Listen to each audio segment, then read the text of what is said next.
Good evening, good evening, good evening, good evening, good evening, good evening. Thank you all for joining me tonight. We are in week 4 of Financial Makeover 2020. Financial Makeover 2020. We left off last week. We're talking about budgets. Why are we talking about budgets and why is budgeting important? As I spoke last week, budgeting gives your money an idea of what it's going to be doing during the month. You assign your money to a specific task and let your money accomplish that task, whether it be paying certain bills, whether it be paying utilities, whether it be just savings, going into a bank and meeting some of your other money in your savings account or your checking account, or even your investment account. Whatever the reason for it is or whatever the purpose for it is, the budget is the tool that helps line your finances up with responsibility. And if your finances can be lined up with responsibility, you are apt to be less irresponsible with your finances. Give it a shot. Try it. Now, if you would, put in the comments if some of you have already started budgets. Let me know if it's working for you. Let me know if there's difficulties. Let me know if you have questions about anything concerning budgeting. I think it is a very valuable tool. I think financially wise people actually employ a good budget. I think people who are really concerned about breaking old habits of free spending and not being accountable or letting their money be accountable to certain aspects of their life are more prone to be deficient in resources, coming up short in money and not able to make ends meet. And therefore always, we had a saying back in the day, always robbing Peter to pay Paul. And simply, of course, that's a biblical analogy, but it's taking money from one place to take care of a deficiency in another place, therefore creating a continued deficiency in that place you took it from. Here's an example. Just say, like we were talking about last month, say you get $2,000 a month, right? You know that some of that is earmarked for particular bills, particular resources, particular bills, resources, and particular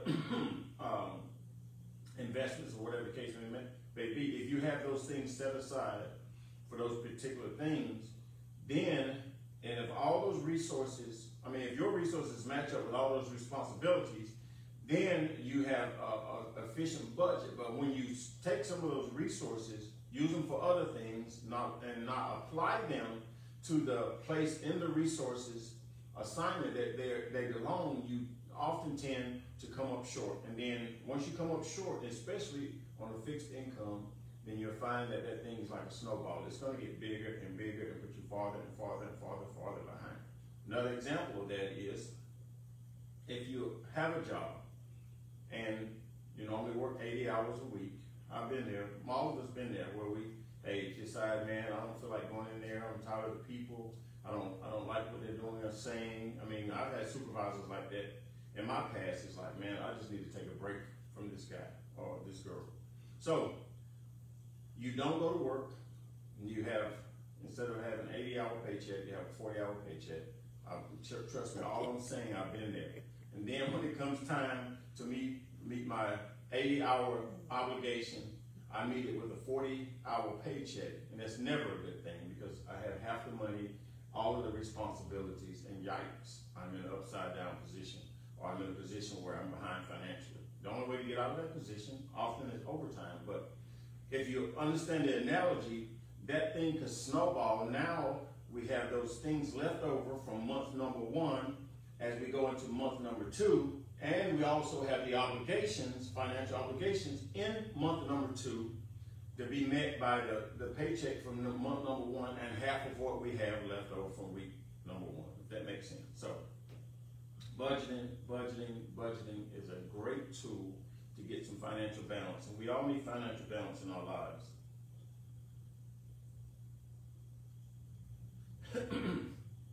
So if you have financial goals, how can you account for financial goals in your personal budget? Let's think about that. What are some of the financial goals? Weddings. Yeah, there's lots of things to pay for in a wedding. Like you got to pay for. Sometimes you you have to pay for the preacher, you have to pay for the venue, you have to pay for musicians, clothing for the people who are going to come, place settings for the table. You have to pay for a myriad of things that this is a way to set financial goals for your money and put those financial goals in a budget. Now, the key with all of that is, whether it's a wedding, whether it's something that you know is coming up, graduation, whether it's even with the wedding, honeymoon trip, or if it's some other type of financial event that's coming up somewhere down the road, and you want to plan for that thing, as set it as a financial goal. Maybe it's paying off your house by the end of the year, whatever the financial goal is. The way you account for it on the budget is this. You take care of all the responsibilities that you normally have, right? And then you set up a special section, wedding, pay off house, whatever the case, college, whatever the case may be. You set that goal up as a particular, you give it a particular label, whatever that event is. Then you go to that event, or you get that money and put it towards that event. It could be, $100 out of your paycheck, and you're going to have to adjust the rest of your budget. So you may have to, hey, listen, turn off Netflix. Get with a buddy and say, hey man, I'm going to have to cut my Netflix off for 12 months. It's costing me $24.99 a month, and I want to save that money to go towards my financial event, my financial goal. So if that's it, hey, share with somebody. There's little ways, check your financial account, find out the automatic transfers. We call them ACHs, and some banks call them different things. It's often called an ACH. It's automatic cash transfer, something like that. ACH. Don't ask me exactly what it is. Don't have that the handle on that definition right now. But in the ACH, you can go into your financial records and see where, how they always trick you into, well, we give you this thing free for 90 days or free for 6 months. All right, they request a credit card from you. You apply that credit card because they're expecting to, hoping you will forget that after the end of that 90 days, guess what? You're going to get automatically charged whatever that monthly rate is. And then it's going to be something that's going to be recurring. And if it continues to recur, that's another financial hole in your financial balance that is going to cause a deficit somewhere down the road. So be mindful of those things, those subscriptions, little things that you sign up for, that they say trial basis, and then after this it's going to be X number of dollars. Make sure that prior to the expiration date of that trial period, you go in and decline. Or there's usually a 1-800 number in there, or either a customer service number, where you can go and physically call someone and say, listen, I don't want my trial basis subscription to go into payment. I want to cancel it. I want to decline it, and I'm satisfied with my 3 months, 6 months, or whatever, and I don't want it anymore. So please discontinue. Now, when you're asking to discontinue, you still have to pay attention to that thing, because guess what? It's in their benefit. Let's say it's $9 a month, and they have 1,000 subscribers, right? Look at the money they're getting just because you and 899,000 people forgot just 1 month. All of that money goes to them, and then, hey, it's no big deal to them. If you forgot, man, it's no problem. You want to cancel next month, and then at that time, they've already collected some of the money that could be help balancing your budget a little further. So keep in mind all of those little, in the military we call them ankle biters, because they are things that if you're not careful, and even the Bible has an analogy. He says the small foxes that destroy the vine, right? It's the little foxes, as they eat the grapes on the lower level, and they start to hamper the growth by messing with the roots and messing with the chewing on the plants and the vines to get the grapes, then that's going to cause damage down there where it may not be easily seen by someone who's looking at that thing at a chest-high level. So those little things can slowly deteriorate a really, really good budget. I mean, by little, $9 here, $10 there, you know, over the course of 12 months, that's $120. It doesn't seem like much, but then you let that thing linger for 2 or 3 years, and then you're into, you know, $300 or $400. So it's very wise to keep your eye closely on all of your money. Now, here are a few ways to take care of your finances, to look at your finances. They have all kinds of tools. You can go to a website. You can get, you can look up Google best budgeting software, software, even for personal finances, and you can get different budget applications there. You can do that. You can download that on your computer. I myself have a personal, it's actually an Excel spreadsheet. If you email me at at pastormilescox@gmail.com, I'll send you a copy of it. You plug in the numbers and it automatically deducts, adds, subtracts, whatever the case may be, and it tells you instantly the money that you have earmarked for whatever expenses, and then your total income that have that on that chart and automatically calculated, so you can see what you're working with every month. Also, you can go and download some of the software. You Need a Budget is one example. You Need a Budget. And all of these things are very, very important, because little ways to help you manage or do things that you haven't been accustomed to doing in the past, it's going to make this stuff so much easier for you, so much easier. So You Need a Budget is one of them, Mint is one of them, and also Quicken is another. Quicken, Quicken is also another. So how can you afford your financial goals on your personal budget? You got to make room for them. You got to purposely make a space for them, allocate money for it. Even if you have the accomplishment of paying off a bill in advance, then if you want to start a financial goal, I wouldn't necessarily put that whole amount towards that financial goal, but I would put a portion of that, because you always want to pay yourself, you always want to save. So I would put a portion of that to that financial goal. If you have to move your financial goal down the road a little further, you know, move it ahead, then that's fine. But if, whatever way the case may be, you should work on those goals, put all that stuff into your budget. That way you have a visual representation of what you're working towards, if that makes sense. So financial goals fit into to the savings section of your budget. Financial goals fit into the savings section of the budget. Why? Because you're going to be saving money. You're going to take the money, as I said before, that has been released from you being a good steward of your budget and being really efficient with your budget. Now you've freed up extra money, or not freed up extra money, but you've freed up some of the money that was tied up otherwise. Now you're free to do some of these other things. So it goes into the savings section of your budget. And you can even make a separate section labeled, not savings, but trip to Hawaii, or what, cruise, or whatever the case may be, and pay towards that thing and watch it grow, and then watch yourself be rewarded by your diligence in budgeting. You got all your money under control, and now effortlessly, a few dollars at a time, you set aside money into that budget, and then when it's time to go on that trip, man, listen, if you've ever been on a cruise, man, if you've ever been on to Hawaii or some of these exotic places, the Caribbean, or Caribbean as some people say, if you've ever been to some of those places, you know, I was watching this movie, I think it was called The Family Business. And so it actually had, you know, where the helicopter was coming in over the property, and I think they were in Jamaica. They were in Jamaica. And man, you talking about water as blue as the Carolina sky.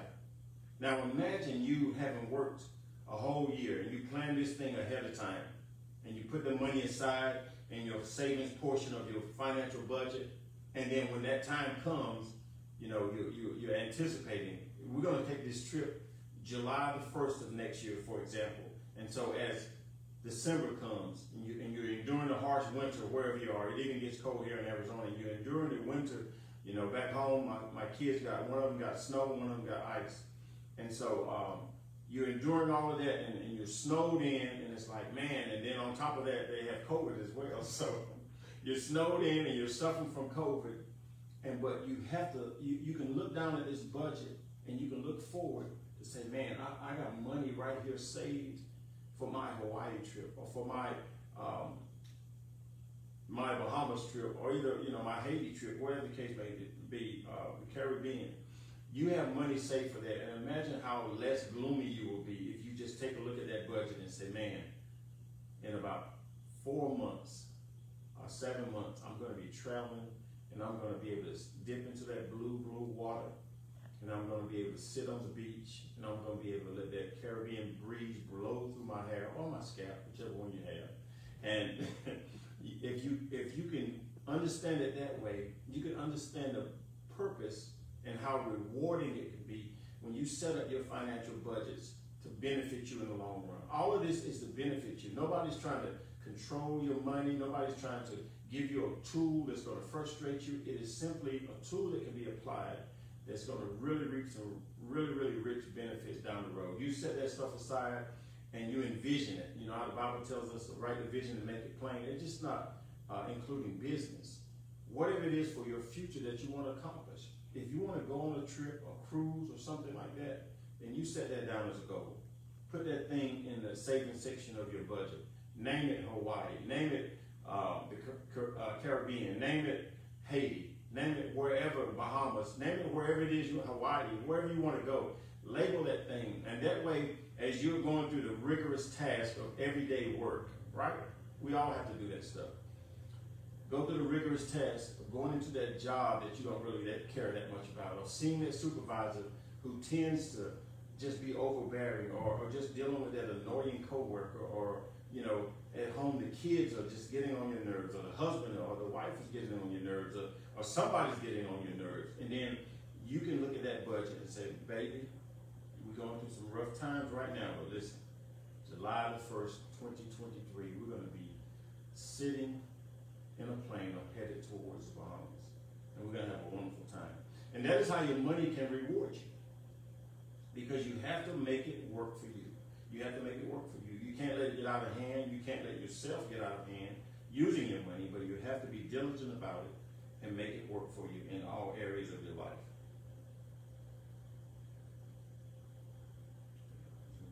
So, take that into consideration. Get yourself a budget. Plan some things. Put some things in place. Look forward to some things. The biggest thing that I used to look forward to, now I had a summer job back when I was a kid, right? And then working what we call tobacco, right? I grew up on the farm, so, if you know anything about the Carolina summers, they're very humid. And in the morning, they're kind of cold, so we go out to the fields, and we would have to call, prime tobacco. We hand-picked the tobacco that a lot of people smoke. R.J. Reynolds, which was a big company that manufactured,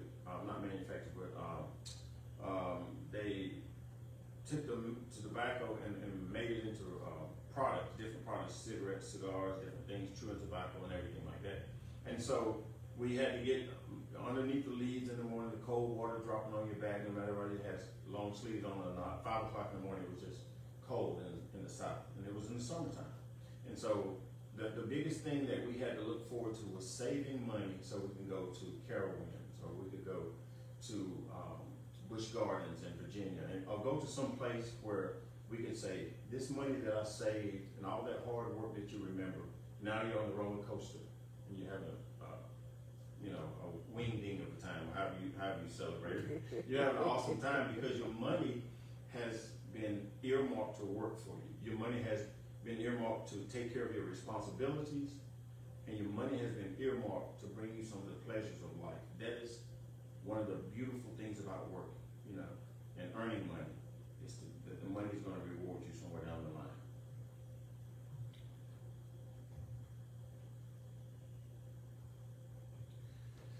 So here are a few myths, right, about your money. A lot of things people use that are used against people. Here's a quote. Estate planning is never urgent until someone dies.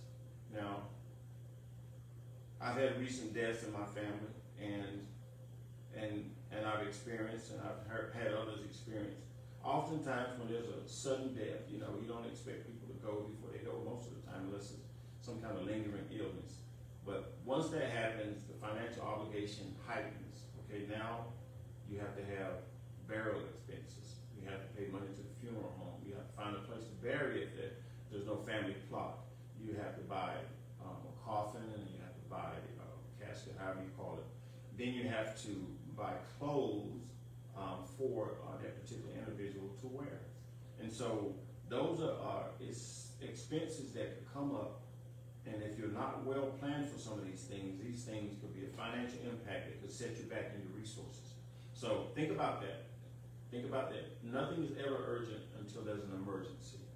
And that's the reason why budgeting, planning, getting a financial makeover for 2022 is that when emergencies come, they may take us by surprise, but they won't take us off course, okay? Excuse me. One way you can crush some of the numbers to figure out exactly how exactly to work each goal in your budget. Just crush the numbers simply means play with them.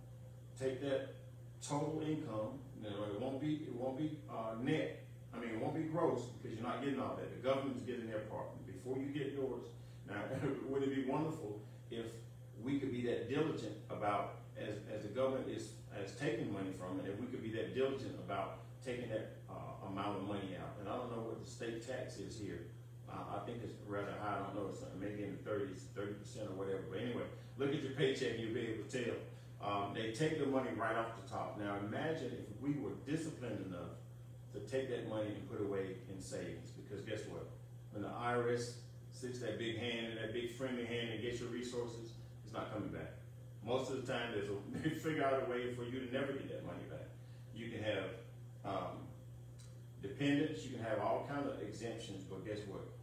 It is designed, and hey, it is real. It is designed over time to put you in a position where your exemptions won't be beneficial anymore. You can only deduct the interest for a house for so many years. I have some of that information for you next time. You can only deduct children for so many years, and so many children. You know, it's not like you can get 5 or 10, 15 children and get credit for all of them. You know, of course, then people will be really multiplying. But those are just some of the ways to help you understand that, you know, there's a way to crunch those numbers and prepare for some of these things that will eventually happen. You know, if you or your family member or somebody in your family is having a baby, that's another financial expense to plan for. And as you look forward to that thing, think about what is going to be necessary. Provided all the care goes well with the doctors, provided there's no issue with the baby, provided there is no setback, then that thing should go over well and be covered by insurance. But if you're not well insured, and if you don't have those resources, think about those things. Think about those things, plan ahead towards those things, and set aside money that's going to help you be able to navigate that little mini adventure, you know? So here's another myth. The debt management companies on TV, like Ameridebt, will save me. No, they won't. Let's just be honest. No, they won't. Here's the key. No one can save you from bad habits. Now, they may can fix your broken financial situation, but guess what? You're going to have to pay them money to do something that you can learn to do right here on Facebook for free. Because by the time you get to Ameridebt, they're going to want so much money down, and then they want to keep you going as long as possible. So if you are paying them $99 a month, right? That sounds a minimal fee, right? $99 a month, and then it takes them 6 months to get your credit repaired or work on your credit and all of that stuff. The money that you should have been setting aside to take care of your debts, now you got to pay it to somebody else to take care of your financial business. It just doesn't make sense. And Ameridebt, and I'm not knocking on Ameridebt, I have no affiliation, but none of these companies are going to save you from bad spending habits. They may rescue you temporarily, but they will not save you from bad spending habits. Only education and diligence can do that.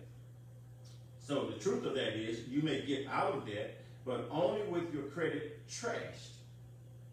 Debt management companies are springing up everywhere. Guess why? Because they know people in general have a debt management problem. So the best way to get in the revenue flow of that is you create a debt management company. People who won't take the time to go to a free financial class, listen to this stuff online, do their own research.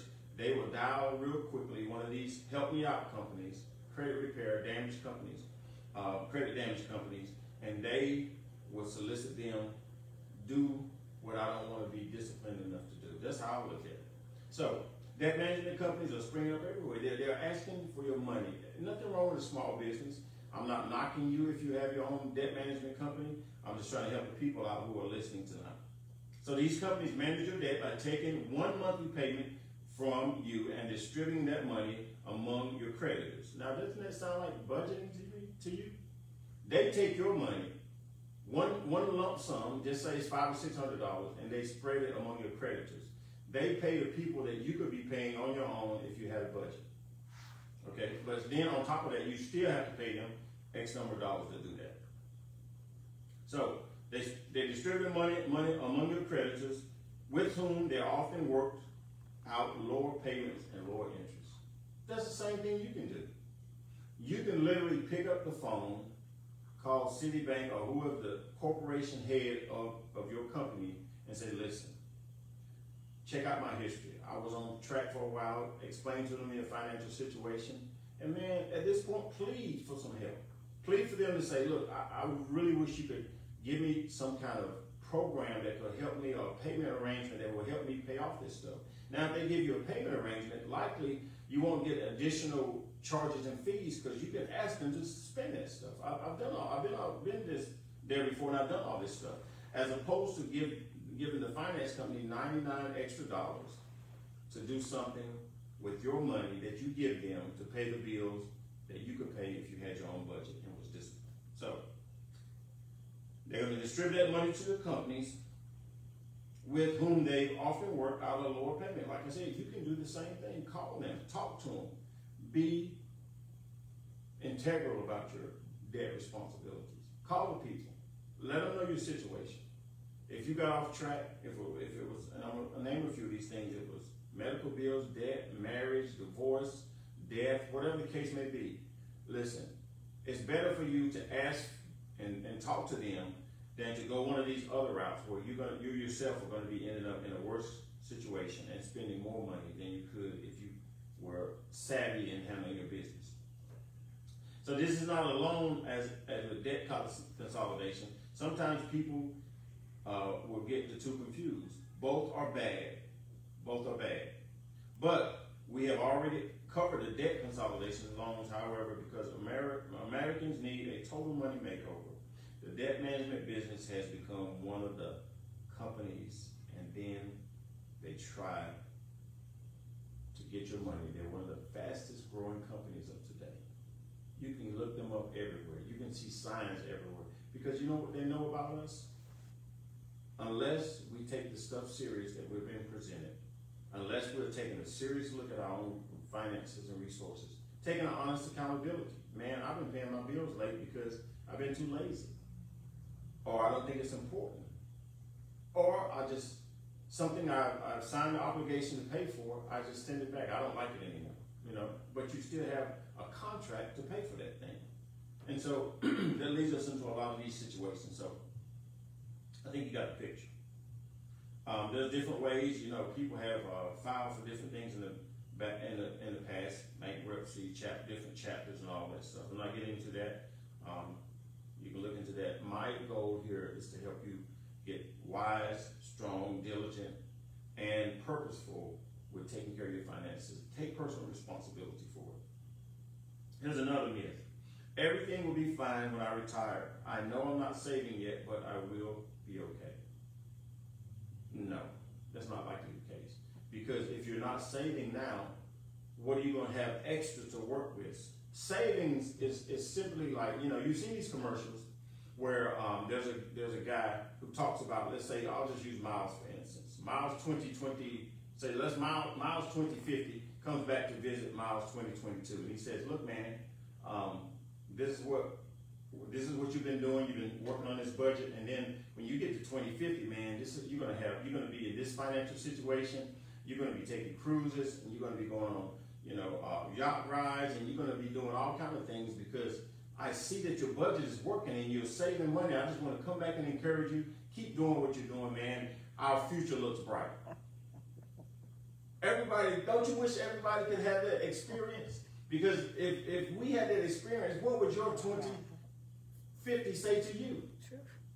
What would your 2050 come back and say to you? Hey man, listen, you see these raggedy clothes I'm wearing? You spent us into poverty. You didn't save anything. You was living for today and you didn't think about it. So I'm telling you now, when you get to 2050, this is what we look like. And the 2050 you is standing there with shredded clothes, holes in the knees, crusty elbows, and soiled clothes, because, and I'm not making fun of homeless people, but you have worked yourself into poverty or not budgeted yourself and allowed yourself to fall into poverty. Now you're in 2050 looking like a bum, like you didn't have a clue. But if you look at it now, from now to 2050, you have 28 years to get it together. Don't wait to 2049. You know what I'm saying? Just don't. You're making it hard on yourself. Anyway, so that's just the analogy I want to give you. Everything will be fine until you retire. If you don't get these disciplines in place now, guess what? You're going to retire. It happens before you know it. Listen, I did 20 years in the military before I can bat an eye. And now, even since I've been out, it's already been, what, 4 years now? It's already been, actually 3 years. It's actually already been 3 years. I mean, the time is like, gone that by. And you know how you can pretty much measure that time? Think about your grandchildren, that they were little, like, man, it seemed like this yesterday, they were 3 years old. Now they're 10, 11, 12, 15. That just gives you an analogy of how fast time goes by. And if you're not diligent and purposeful about this stuff, just like if you don't feed a child, when they're 3 or 4 years old, you make them malnutrition. Guess what? You're going to have a malnutrition adult. If you make your finances malnutrition, when those finances mature at 15 years, they're going to be malnutrition. You got to take this stuff seriously, okay? So everything will not be fine when you retire. If you don't do it now on purpose, you won't do it when you retire, okay? The truth is, you may get out of debt, but only with your credit trashed. There we go. It goes back to credit again. Some people live on credit cards, and they build those balances up, making their credit worse, or they just debit all the way down to zero, or they use up all the money and they don't save, they don't purposefully save, they don't set money aside, they don't even consider tomorrow. They're like, okay, I gotta get this new outfit, or I gotta get these new shoes, I gotta get this, I gotta have this, and it's okay with treating yourself and rewarding yourself for your hard work, but don't put your reward ahead of your responsibilities and ahead of your savings. Reward should come down the road, third on the line, responsibilities, savings, rewards. So if you can look at it like that, that'll be a great tool for you to look at. Anyway, so if you have to go with a debt management company, I'm just giving you one idea, and I'm gonna leave this debt management alone. I want you to get the idea of a budget in your spirit. One is consumer credit is considered one of the best. Consumer credit is considered one of the best, but I'm not advocating. I don't get stipends from anybody. They don't sponsor me or any of that stuff, which would be okay if they did. If you listen out there, give me a call or send me a text or email. But if you want to sponsor me. But anyway, so let's move on. So here's some of the best budgeting apps that were recognized in 2020. This budget is important. I know I've been beating this thing for the second week, but it's very, very important. So there's a such thing as a Mint, M-I-N-T, as in, like pepper, mint. Mint is only no pepper, but Mint budgeting app. Also, you have Dave Ramsey's on. You know how popular Dave Ramsey is. Matter of fact, Total Money Makeover is one of his books that we're using. So Dave Ramsey has an app called Every Dollar. There's also an app out there by the name of Empower, and also one named Honeyfi, Honeyfi Budget.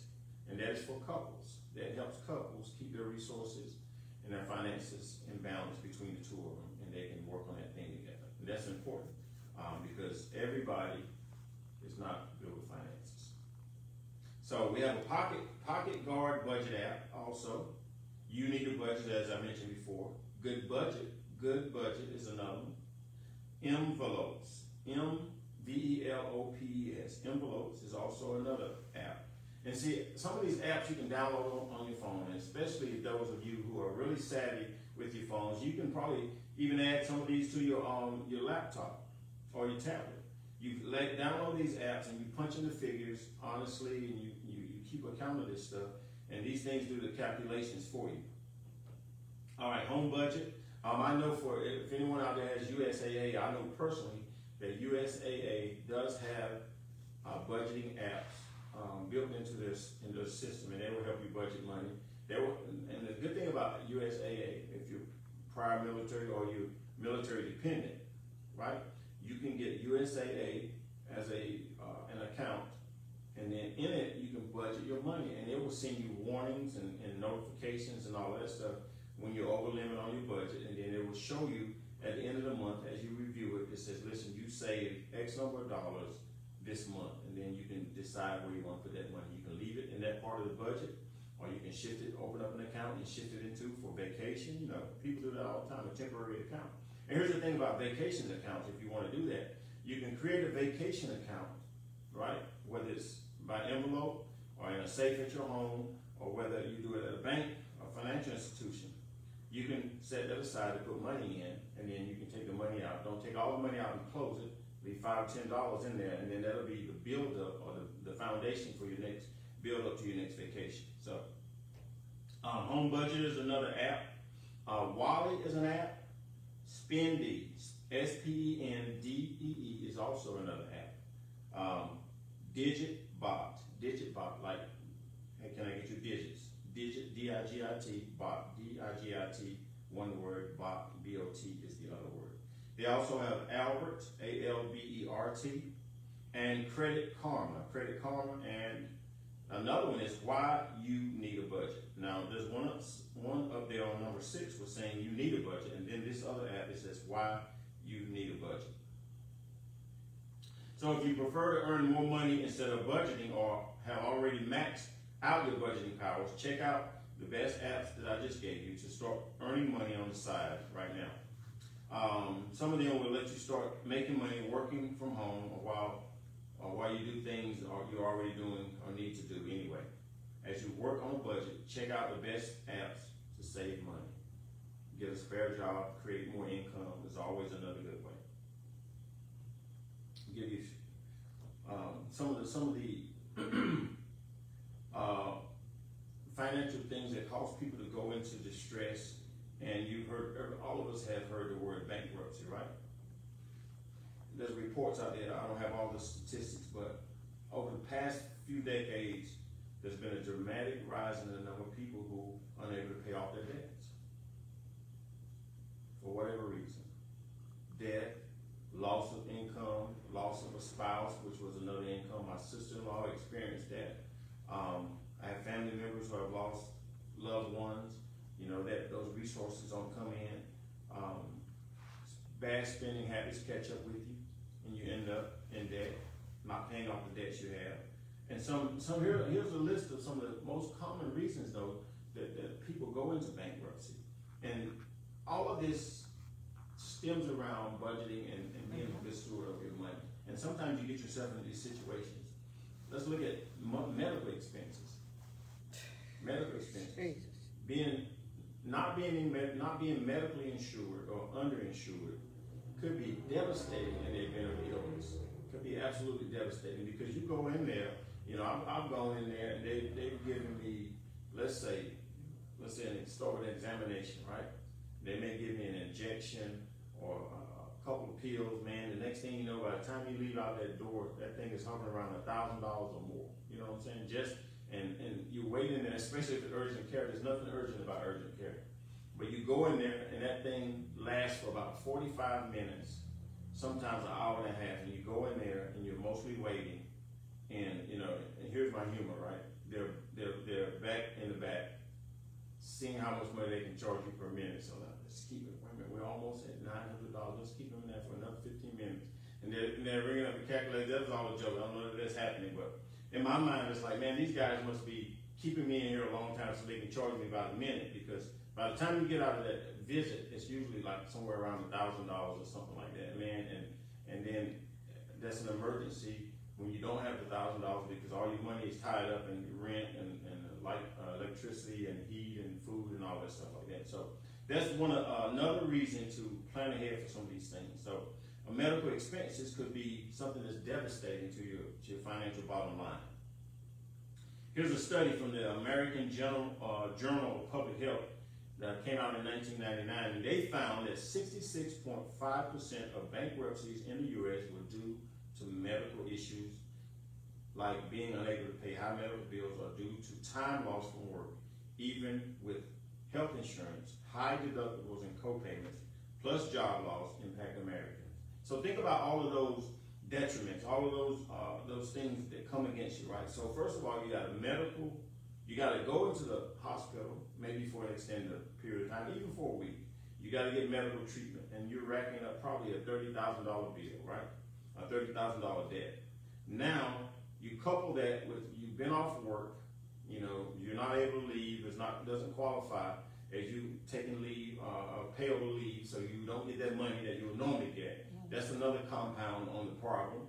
And also, now you have to pay, not only do you get a $30,000 bill, but then somewhere along the line, you got to get prescriptions where you have to pay a copay for, and et cetera, et cetera. Or you have to have a follow-up visit. That's another $200 or $300. You got to pay money. You know what I'm saying? And so that kind of stuff, that's real world stuff, guys, that impacts us. Real world stuff that can tear up your bottom line, man, and financially, you know, impact you in a negative way. So medical expenses is one of them. So how do we alleviate that?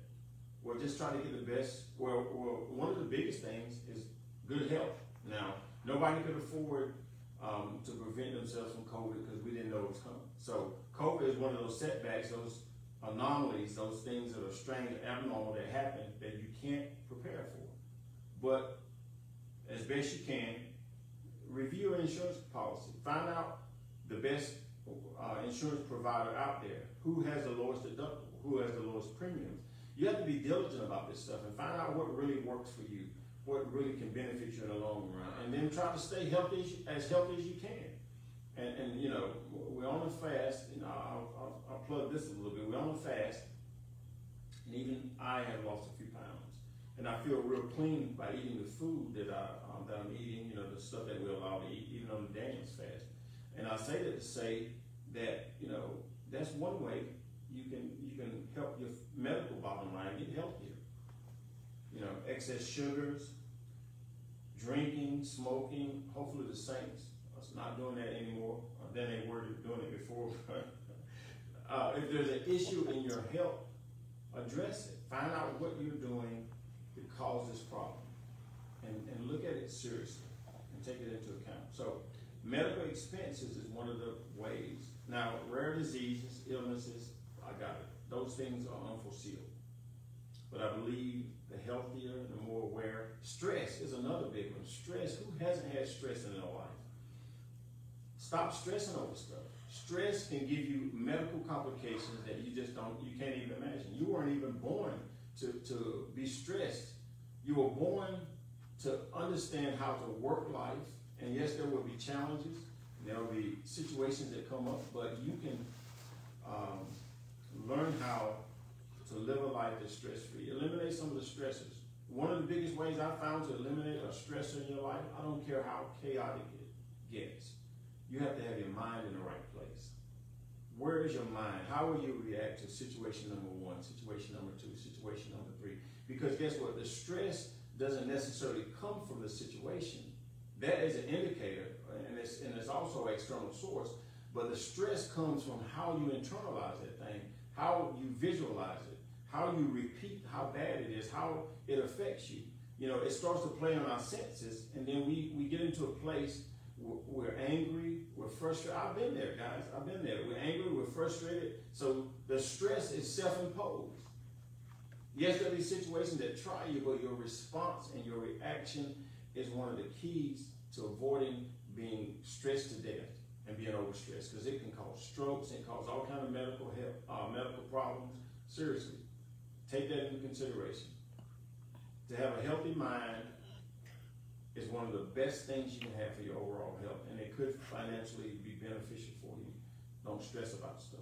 There's certain stuff you can't control. Just let it go. Figure out a way to find it, to handle it. You know, and we were talking to Pastor Noel not too many days ago. As a matter of fact, she was speaking in a service, and she was saying, listen, if you have a problem, and I say this to you, if someone brings you a problem, don't let their problem stress you out. Don't let it max you out. Have them bring a solution, or either don't entertain their problem. Just, it's okay to say, look, go back and you come up with a solution and we'll work on this thing together, but don't come and let someone come and dump all of that stuff on you and make that a weight on your soul, make that a weight on your spirit and cause you frustration and cause you stress. So that's all we have for tonight. We're going to pick up next week. We're going to continue with the Financial Makeover 2022. I hope you guys got something out of it. I'll check the comments out later. I wasn't set up for comments at this time, but God bless you. Take this stuff seriously. Take it to heart. It's going to brighten your financial future. Plan that vacation and look forward to those sunny beaches. You can go out to San Francisco. They have a beautiful beach. It's within 6 hours or 8 hours away. I mean, there's all kind of things you can do to escape the rigors of worrying about everyday life. Go sit on the beach and drink some pineapple juice. For I Am Church, this is Financial Makeover 2022. I'm Elder Miles Cox. God bless you, and I'll see you next week.